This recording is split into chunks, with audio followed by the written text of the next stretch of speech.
Well, good evening, everybody, and welcome to the program. This is the first of a three-part webinar series discussing the management of patients with chronic hepatitis C. My name is Patrick Horne. I am a nurse practitioner at the University of Florida and UF Health in Gainesville, and I'm also serving as co-chair of the Florida Viral Hepatitis Network. I'll be your host and moderator for this evening. Before we get started, I would like to thank the entire Florida Viral Hepatitis Network for their support, as well as our partners for tonight's activity, including Focus Medical Communications, as well as AbbVie for their generous educational grant support to make this series possible. Before I introduce our speaker this evening, I would like just to ask, if you have not already done so, if you could please mute your lines during the presentation and hold any questions that you have until the end. There will be a Q&A session at the conclusion of the presentation, at which time you should be able to unmute, and we're happy to take any questions that you may have. At this time, I would like to introduce our speaker for this evening, Dr. Philip Styne. Dr. Styne is a hepatologist, as well as a current and founding member of the Florida Viral Hepatitis Network. He will be presenting tonight on screening and diagnosis of patients with chronic hepatitis C. Dr. Styne, I'll turn it over to you. Good evening. Thank you, Patrick. Hi, I am a practicing gastroenterologist, hepatologist, though mostly hepatology. And the reason that we're here tonight is because we are passionate about treating hepatitis C. In my fairly extended time practicing, some close to 50 years, I have seen this disease go from essentially unnamed, where it was called non-A, non-B hepatitis, to where it had a treatment which was sometimes effective and quite difficult for the patient to tolerate, to an easily diagnosed and easily treatable disease. The difference has been, therefore, that going from treatment from specialists with liver biopsies and multiple decision points to relatively easy assessment and treatment. Therefore, transferring a lot of the treatment to primary care makes a lot of sense. Every time a patient has to go through an additional step, an additional lab, an additional maybe even provider, we lose patients. And therefore, but you go from people who don't know they have the disease to people who know they have the disease but don't get treated, and then finally get treated. So every step is a potential for losing patients. And that's why employing primary care in our attempt to eliminate hepatitis C is so important. In fact, in my hepatology clinic, I don't see run-of-the-mill, easy, treatable hepatitis C anymore. I see the statistics that the primary care providers, both physicians and nurse practitioners, are treating. So that's the reason for being here tonight, is to encourage primary care physicians to get highly involved in diagnosing and treating hepatitis C. Again, briefly, it's a three-part series. Tonight, screening and diagnosis. The second part next year will be on treatment, and then there'll be a third series going through multiple cases. The main purpose of the Florida Viral Hepatitis Network is to guide the development of a comprehensive plan to eliminate viral hepatitis in Florida by 2030. This aligns with the World Health Organization's hepatitis C elimination plan, which is outlined below. 90% diagnosed, 80% treated, 65% reduced mortality, 90% reduced incidence. Unfortunately, the U.S. is not on track to meet these goals. Our action plan establish a statewide hepatitis C elimination plan, elimination of hepatitis C through increased diagnosis and treatment. Again, why we're here tonight, increasing primary care providers in the treatment of hepatitis C. And in addition, establish a system of support for the providers to allow them to treat patients, as many as possible, including those with complex disease. We're going to discuss the virus epidemiology, diagnosis, initial evaluation, subsequent decision to treat and factors affecting that decision, and case reviews in the 2 subsequent webinars next year. Hepatitis C, previously known as non-A, non-B hepatitis. We began testing patients in 1990. So patients who received transfusions prior to 1990 may have had, unfortunately, by getting transfusion, hepatitis C. It is an RNA virus. There is no vaccine for hepatitis C. 80% of patients result in a chronic infection, and half of those patients end up with cirrhosis. This is a significant problem. There is a significant higher rate of cirrhosis with cofactors. The significant cofactors include alcohol, HIV, and metabolic-associated steatotic liver disease, which previously known as non-alcoholic fatty liver disease.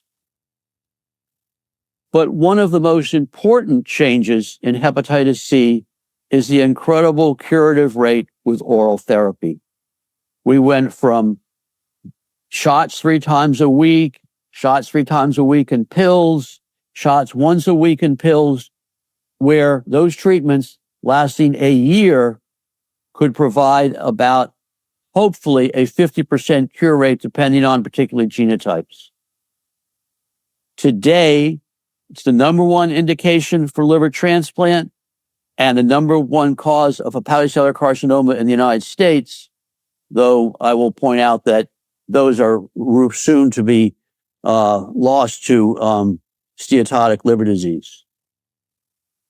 It's a bloodborne disease, IV drug use, accidental needle sticks, other blood exposures, including to healthcare workers, acute responders, dialysis patients, tattoos, air gun inoculations, the way the Army used to give inoculations, blood transfusions prior to 1990. The transmission by sexual contact is fairly low, not zero, but fairly low. And in the acute phase of the disease, where most patients are asymptomatic, maybe the transmission is a little bit higher. Vertical transmission, mom to fetus neonate, is fairly low, but it is not zero. This is a very important slide. Hepatitis C antibody will be positive from the time of infection for life, whether the patient resolves the infection on their own, resolves the infection with treatment, or still has active treatment. The way to know if they have active treatment is whether or not they have hepatitis C RNA. This is very important. So testing for a patient for hepatitis C, and a lot of labs, you can get them to do a reflex, which means they do a hepatitis C antibody, and if it's positive, they will do an RNA. Please do not try to memorize this slide. I just present it mostly to show the complexity of this RNA virus and what's happened over the years, starting way on the left with interferon, and then interferon with ribavirin, and then easier interferon. But again, these are in 50% at best cure rates after a year of tough treatment. So all those patients had liver biopsies and were monitored very carefully looking to see if they were getting a response. Then we got some early direct acting antivirals, but subsequently in 2014 and from there on, where we got antivirals that did not require interferon and had remarkable cure rates. This is the RNA. It shows the multiple parts of the RNA molecule that we use these drugs to attack. This is worldwide. You see that the United States is sort of in the middle when it comes to the incidence of hepatitis C. This is an important slide. It's important because the drug epidemic that we have seen in the United States has produced a dramatic resurgence in this disease. Here are the statistics for Florida. If we look at the bottom right-hand corner of this slide, we see a number. The number of new cases reported in Florida, approximately a little less than 1,000 a month, 11,000 a year. Let's put that into perspective. In Florida, about 50,000 people die of a heart attack in a year. About 25,000 patients in Florida get diagnosed with breast cancer. 12,000 patients in Florida get diagnosed with colon cancer. So in fact, hepatitis C, the incidence of hepatitis C is near colon cancer rate. It's an important number. I think we should keep it in mind when we think about how important it is that we look for hepatitis C. This is this idea of the difference between before the baby boom, before baby boomers and before the drug epidemic and after. It's all pretty dramatic. We see this by looking at our generations, and we are seeing those affected by this drug epidemic coming to our clinics today. Again, we've talked about this. It's changed over the years. Shots and pills for a year, 50% response. Today, we do some evaluation prior to treatment, and there are some important ones, and we'll talk about them, but we don't need a biopsy. We don't need shots to treat, 2 to 3 months of therapy. And again, in bold at the bottom, this is where primary care can have its biggest impact. Who should be screened for hepatitis C? CDC says everybody between 18 and 79. I'm not going to go into the pediatrics of it. I know pediatricians who are actively looking at teens and even preteens. There are some people who are certainly at high risk. Active IV drug users or recently stopped IV drug users. Those who recently have been incarcerated have a very high risk of hepatitis C, and any activity where there's a potential for blood being shared. In addition to that, we're going to talk about special clinical scenarios. Pregnancy is very important. We currently do not treat pregnant patients for hepatitis C, but they should be tested. Very important.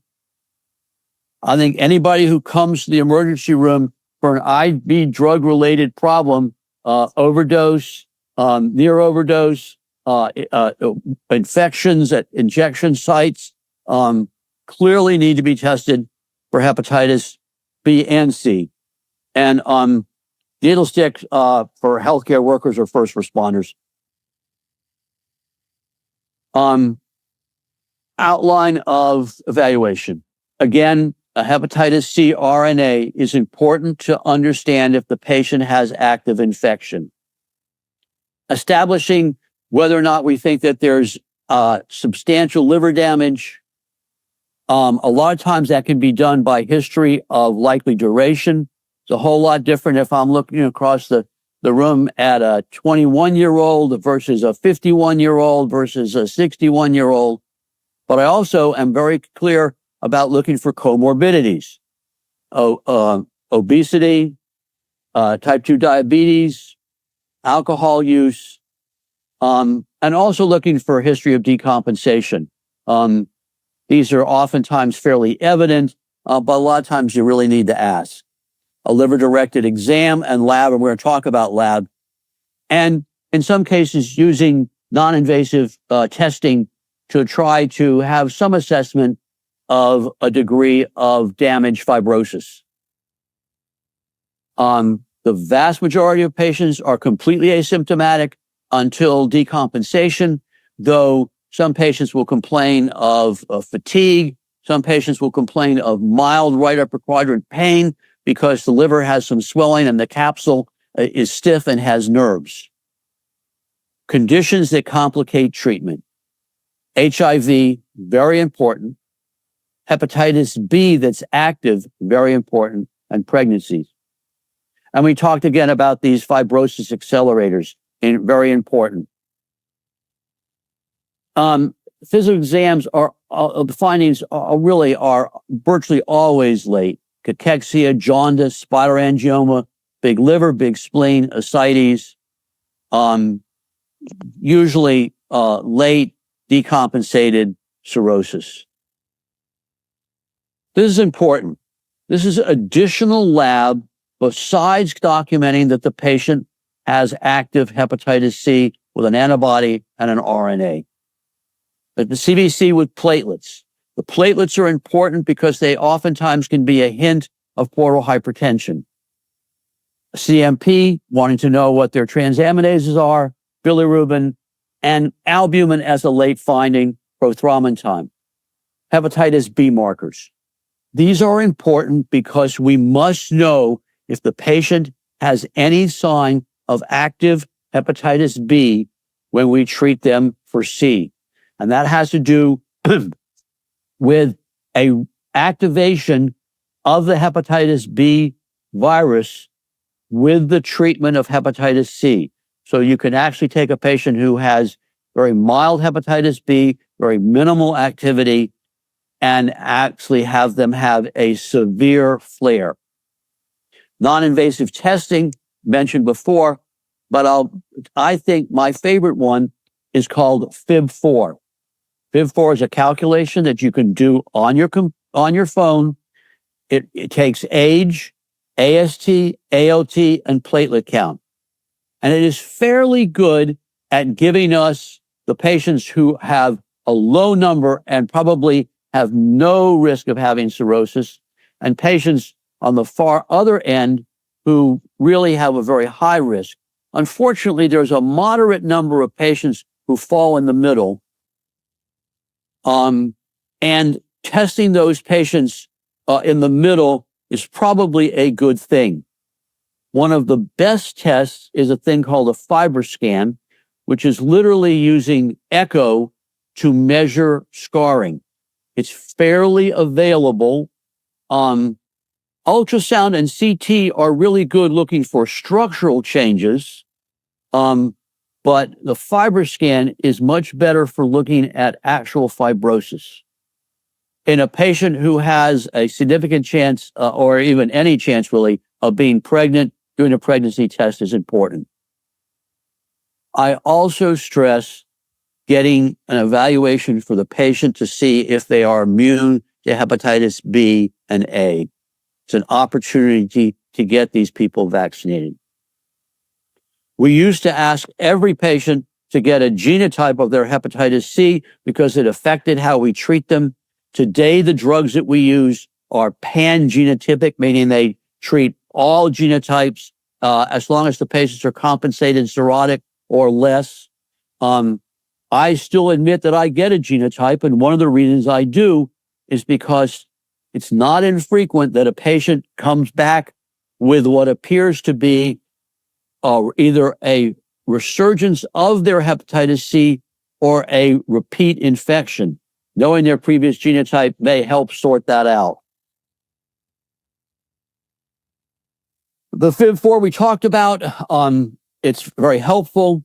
There's another one, the platelet AST ratio, and again, FibroScan, if you can get it. I would try to see in your community how you can get a FibroScan done. It's very, very useful. It's an easy test. It literally takes a couple of minutes. Patient has to be fasting for a few hours, but other than that, it's really easy. There's no IV, there's no intravenous. It's simply literally putting some grease on their side. It's very, very similar to having an ultrasound. It's actually even less than having an ultrasound because the probe is on for just a couple of minutes.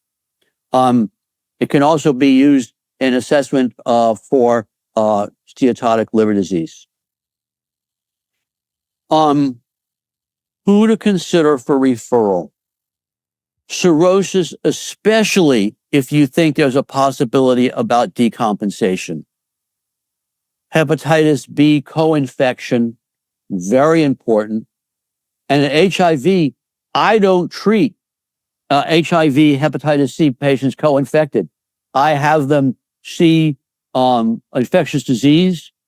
If they have any hint of advanced disease or decompensation, I treat them in partnership with infectious disease, but I will admit that I don't call the drugs for the co-infected HIV hepatitis C patients.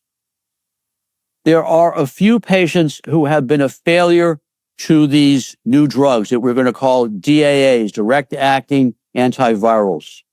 They're few and far between. Some of them have stopped medicine prematurely, run out of medicine prematurely, and there are a few failures. If there's a concern about additional hepatic disease, especially again B or hemochromatosis or alpha-1 antitrypsin deficiency, I think those patients warrant a consideration for hepatology evaluation. Complex medication history. There are drug-drug interactions with these DAAs. Again, I'm talking about these drugs that we're going to use to treat hepatitis C, and of several medications. I use this very particular website. I just used it today.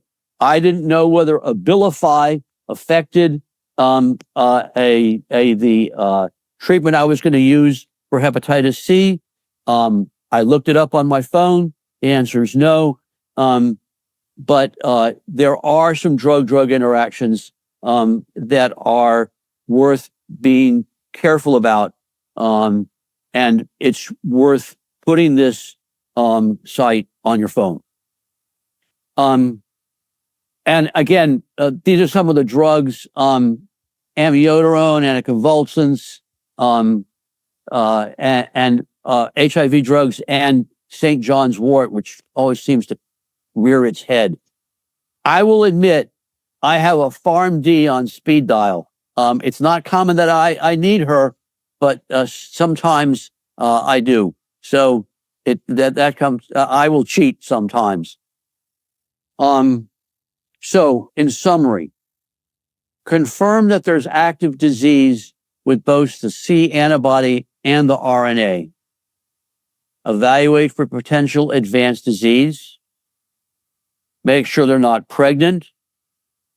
Look for co-infection or things that would be very common for somebody who's an IV drug user.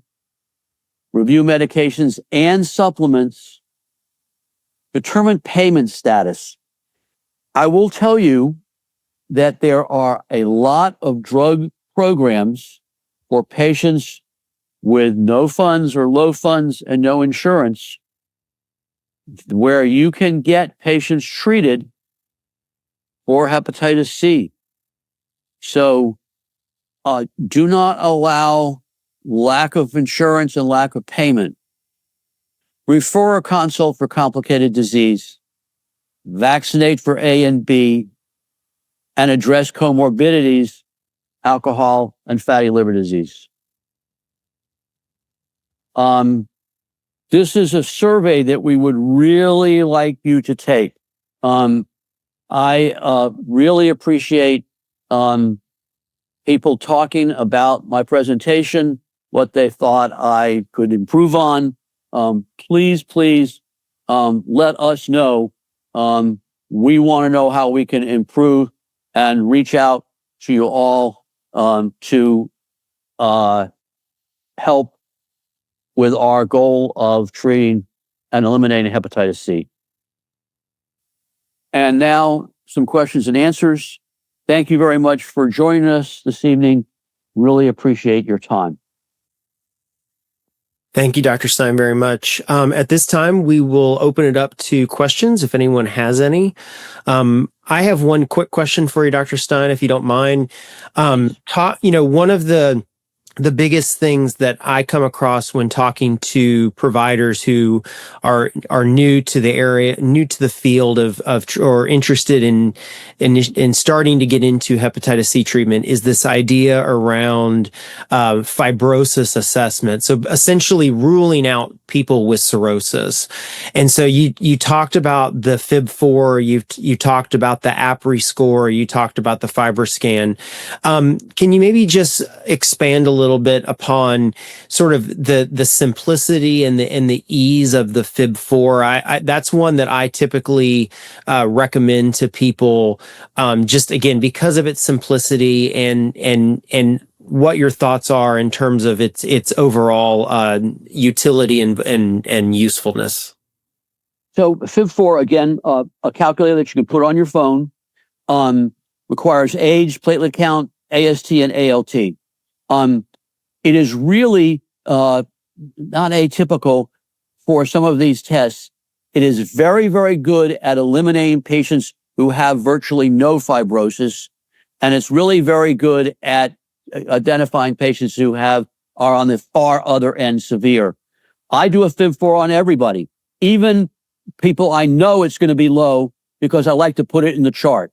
But it is an easy calculation, and once you've done that, and again, like I said, even in patients, I'm absolutely sure that their FIB4 low number is going to be low, I like to have it documented on the chart. There is a cutoff of 1.3. Anybody less than 1.3, the chances of them having significant fibrosis is virtually nil. The other thing that I will say, though, is understand that unless a patient has decompensated cirrhosis, even if they have cirrhosis, treating them in most instances is okay. Now, I would much, much rather, if you have a patient who you think is cirrhotic, that at least we talk about that patient, okay? And there's a lot of times where people that I'm supporting both in my clinics and through another thing I call the Maven Project, it is called the Maven Project, where literally just touching base with a hepatologist is often enough to be sure that you're sort of dotting all the I's and crossing all the T's.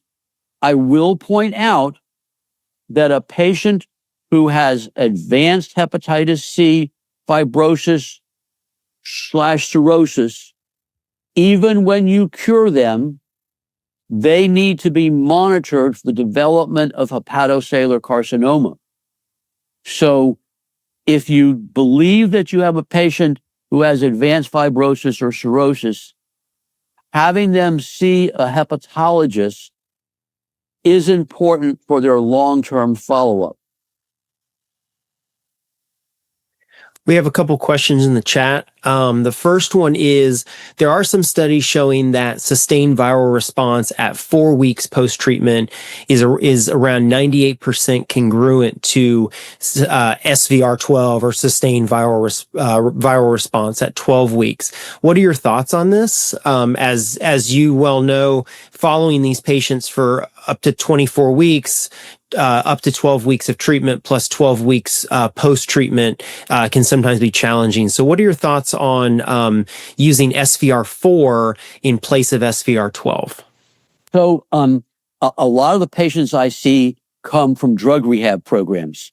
And by the time they've been at the drug rehab program and they've gotten tested for hepatitis C and they've gotten into my clinic, they're not going to be in this drug rehab program for a full, we'll call it the full course and follow-up. So the question is very good. If I think that I am likely to get them back at 12 weeks post-treatment, then I do 12 weeks post-treatment. If I realize that they're in a drug rehab program that is going to end in 3.5 months or 4 months. If it's, for example, if it's 3 months, there's one of the drugs that we use is an 8-week drug and one's a 12-week drug. I will specifically use in that patient that 8-week drug, okay, and the 4-week after treatment follow-up. So I have to admit that I like to get 12 weeks post, but if I don't think I'm going to get it, I will go shorter, and I'll kind of do what I think I'm going to get in that particular patient. I will tell you that along that line, I actually do a few things at that appointment. One is I remind these patients that they can get hepatitis C as many times as they do something stupid. I don't usually use the word stupid, but sometimes I do, depending on the patient. That's the reason we don't have a hepatitis C vaccine, because this is a very tricky virus. You can only get hepatitis B once. You can only get hepatitis A once. You get hepatitis C as many times as you do something. So I remind them of that. I actually also use that visit to recruit patients. I tell them, look, we got you over your hepatitis C. You're cured, okay? You probably know people who are at high risk of having hepatitis C.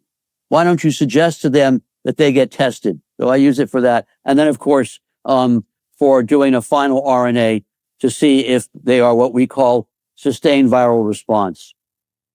I hope that answered the question. 12 weeks is better. 4 weeks, maybe not quite as good, but almost as good. Thank you. And there's another question in the chat. And you talked a little bit about this, but can you expand a little bit on how you handle getting uninsured or under-insured patients treated for hepatitis C? Yeah. To start off with, I will tell you that I cheat. And when I say that some paperwork gets done, that means that some really dedicated people in my clinics fill out a whole bunch of paperwork and I sign it. But I will tell you, in all honesty, 2 drug companies, AbbVie and Gilead, have very, very strong programs for treating patients who are uninsured and are at less than 200% of poverty level. You can get these people treated. There is some paperwork, but it's not terrible, and it works. And in both of my clinics, I would say that 90% of patients are treated in one clinic in that manner. Thank you for that. Are there any other questions? Feel free to unmute yourself and ask, or you're welcome to add it to the chat. I'll ask the group a question. Sure. What do you see as the major impediment to primary care treating hepatitis, evaluating and treating hepatitis C? Is there anybody in the group who would like to speak up along that idea? Yes, Betsy, go ahead. Sometimes the biggest impediment is patients don't really understand the significance of their disease. It's hard to get people to come back sometimes, even though we do a lot of anticipatory guidance with, these are the things you can expect us to do if it turns out that you're positive. We're going to then do all these other tests. But a lot of times their living situations, their life situations, their not full understanding interferes with their wellness. Sometimes capturing them is a little bit more difficult. And I still struggle with that myself. We have a few right now that we're really struggling with getting to come back and do final testing, which I think most people want to at least know the end result. Am I free and clear? Yeah. No, and you're absolutely right. I mean, I think probably the most important treater in my in one of my clinics is not me and is not the nurse practitioners.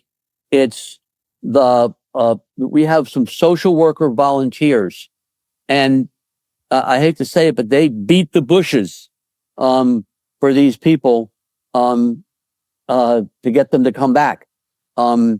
but again, if you think about it, think what happens if in that whole cascade of getting that patient treated, they have to go off to see a whole nother doctor, a hepatologist in a building downtown in the city, the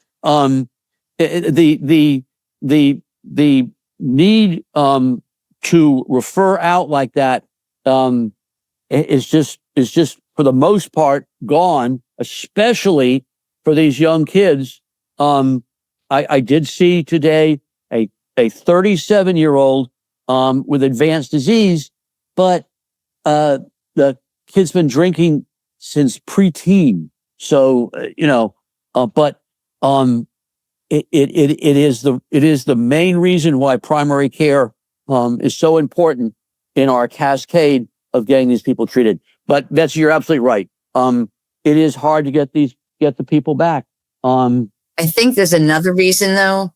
I think primary care providers like me, when I was in family practice and not on this team, felt kind of overwhelmed by, do I know how to actually interpret a hepatitis panel? Which test should I do if it turns out positive? We have a lot of templates that help us to be very streamlined. In the Longwood Clinic, we have a real thorough team, I believe. Not that any other clinic doesn't, but I think that's another part of it, is that we have a lot of people that are working really hard to make sure they do come back. And part of the problem, again, is primary care providers do feel intimidated. And that's the history of this, Betsy, and that's why we're here, because it has, I won't call it routine, but it has become so much more simplified. And I will tell you that I have providers several FQHCs in the Orlando area where, in the beginning after I gave a talk, they would call me about like every patient, and then after a while, they'd only call me about a complicated patient. And then 6 months after that, I'm like, wow, I haven't heard from them at all. And I check in with them and they say, no, we're doing fine. Yeah, I haven't seen anybody that I need to call you about anymore. So I think it's a matter of, I hate to say it, but dipping your toes in the water, having support when you first do that, so that if you feel uncomfortable, even in the simplest case. And then with time, again, jumping in and doing it and learning it. Treating diabetes today, if I turn on the television one more time and learn about a new drug, compared to that, this is easy. It really is. Thank you. Thank you, Betsy. Dr. Styne, I have one follow-up question sort of along those lines. Do you want to speak a few minutes just on sort of the more recent developments that have come out around point-of-care testing for HCV, for HCV RNA? While I know this is not readily available to everybody, even those in GI and hepatology, just maybe make the audience aware of some new developments in that area. And I think that this is going to trickle down. So just recently approved by the FDA was a point of care test for RNA, so that if you have a patient in a clinic, literally, I think it takes less than an hour, we can know whether or not they have an RNA. And also, there are some places where the situation is enough where the whole process is started without even knowing what the RNA is and waiting for the RNA to come back and then saying whether or not the patient should continue on the medicine or stop the medicine. There's a lot of different things. You have to know your population. And knowing your population is very important. Old, young, IV drug users, not, recently incarcerated. I have one clinic where I'd say a quarter of the patients are recent arrivals from Haiti, and none of them have hepatitis C, and virtually every one of them has hepatitis B. So knowing your population a lot of times can really help you sort of tailor how you treat it. But there is now a ability to do a hepatitis C RNA at point of care, which I think is going to become increasingly available. And in clinics who already had the device that allows them to do other point of care testing for RNA is going to become increasingly available. Thank you. Any other questions from any of the attendees this evening? Feel free to unmute yourself or type it into the Q&A chat if you'd like. Okay. Well, I'd like to remind everybody again, if you could please take the follow-up survey. If you were not able to take a screenshot of the QR code here, I believe there will be a follow-up email that will be sent to you probably tomorrow or by the end of the week with the same information. But with that, as a reminder, this is a 3-part webinar series, with the second webinar planned to take place in February of 2026. An official date will be coming soon, and that will be sent to you via email or via social media, etc. So please be on the lookout for that in the very near future. I hope that I hope that you enjoyed our presentation this evening, and I'd like to thank Dr. Styne for the presentation. And on behalf of the entire Florida Viral Hepatitis Network, thank you for attending, and I hope you all have a great evening.